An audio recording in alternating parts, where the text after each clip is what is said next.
like to welcome John Bouley from Furnace Brokers. John, today I would like to talk about furnaces. Thanks for being with us. Oh, thank you for inviting me. John, let's get right to it. I've got a picture here. It's a beautiful furnace. Tell us about this. So when I look at the picture, it's a gas-fired. You can see the burners at the lower third. What I see is like a door that swings open. And so if you look to the right, that's the door, and it has a really good shot of the inside, and which is really critical in a case of either a furnace or an oven. But wow, wait a minute. I already said these are furnaces because I know that. Why is this a furnace and not an oven? Well, because as you can see when you look inside, an oven is sheet metal lined in and out. There's no sheet metal inside this. So this has some type of refractory. I'm looking at it here. It looks like it has what they call lightweight refractory. Let me see if I can blow this up a little. Yeah, it's brick lined is what it is. And the way this works is the car that's out in front rolls into the furnace and then you close the front door. A variation on this would be a door that went up and down in the front, or a door that's attached to the car. They would all be called car bottoms. And so this is in pretty decent shape. The refractory looks to be in good condition.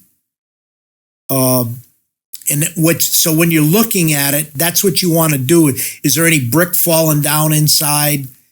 And I'm sorry to interrupt you. You can replace that brick. And so if you were selling this at a liquidation or an auction, the buyer would probably want to have his rigger, brace the inside up for shipping. Put a box in there. They have these airbags you can put in there, but you don't want to put a lot of pressure on it. It's just to keep the brick where it is when it's bouncing around in the truck.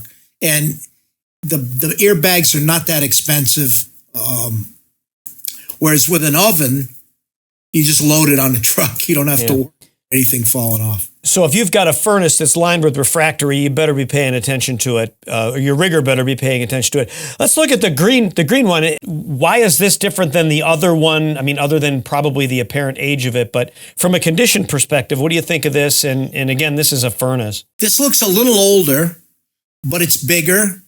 It's got a lot more burners to it. And you can see the burners there on the bottom, and it looks like there's some burners up at the top also. But it's the same style. This one has the side swing door, which is, again, one of the variations. And this one is the same. It's refractory lined, and this one looks like it's lightweight fiber. And lightweight fiber is the easiest way to describe it. It's like cotton. That's what it looks like. If it's lightweight fiber, you won't need to shore up the inside. You can ship it just like it is. The benefit to the lightweight fiber and why it's usually worth more money in an appraisal is these things come up to temperature very quickly. If this furnace were brick lined, you might have to start it up 5 or 6 hours before you wanted to use it to get it up to 2,000 degrees. It takes that long for the brick to absorb all that heat. But with this lightweight fiber, you can have that up to 2,000 degrees in an hour or less. So that's going to be a lot more efficient to run, a lot less costly. I mean, there are some factories that 40 years ago used to leave their furnaces, their 2,000 degree operating furnaces, idling at 1,800 or 1,700 over the weekend. Wow. Just so when they came in at 6 o'clock Monday morning, that thing could be up to 2,000 in an hour or so. And now they don't have that furnace running all weekend or all night, or, they just turn it off at the end of the shift, and, somebody comes in an hour early, starts it up, and when the factory opens up, they're ready to roll. So the lightweight refractory is a good seller. It's a good value. And in the case of collateral, If you had to move that and put it in a warehouse, it'll be cheaper because you won't have to have it all shored up. Just disconnect it and store it. Great information there, stuff I've never heard, and I appreciate that. This last one I want to talk about, this is also a furnace, but it looks completely different than the other ones. Tell us about this. All right, this is what's classified as a box furnace. And it's different from the last one, which would be a car furnace, in that the work area is elevated above the ground. But it works the same way. In this particular case, this is not gas, however. This is electric. But it's got the side swing door.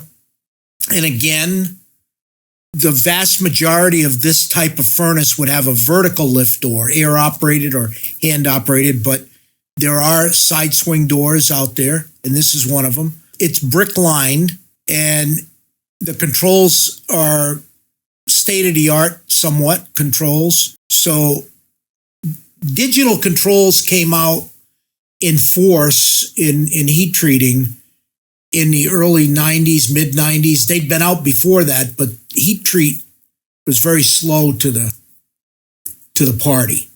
And so in the early to mid-90s, digital controls. So if it's got digital controls, that's a good way of figuring out. But we've got a picture of the data tag here, and this is 2,450 degrees maximum temperature. So that's important. That's got some value over if it was 2,000. How much more? This could bring 10% or more value just because it's 450 degrees higher max temperature. An item like this, does this make good collateral? Excellent collateral. You pick it up and throw it on the truck pretty much. In this, you might not have to shore it up. I can't see enough of the inside, but this would be easy to shore up. Just put an airbag in it and some cardboard on the walls. Yes, this would be excellent collateral. And what about those two giant car bottom ones that we talked about at the beginning of this segment? Do those make good collateral? They're awfully hard to move. What about general use? Do they have a good broad use so there's a big enough market that a banker can be confident that they'll get the value out of those? Yes, they're good collateral.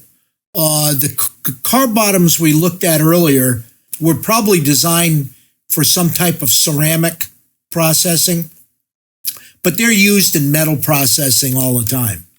There's nothing wrong with them. And that the car bottom is a very fast-moving item on the market today.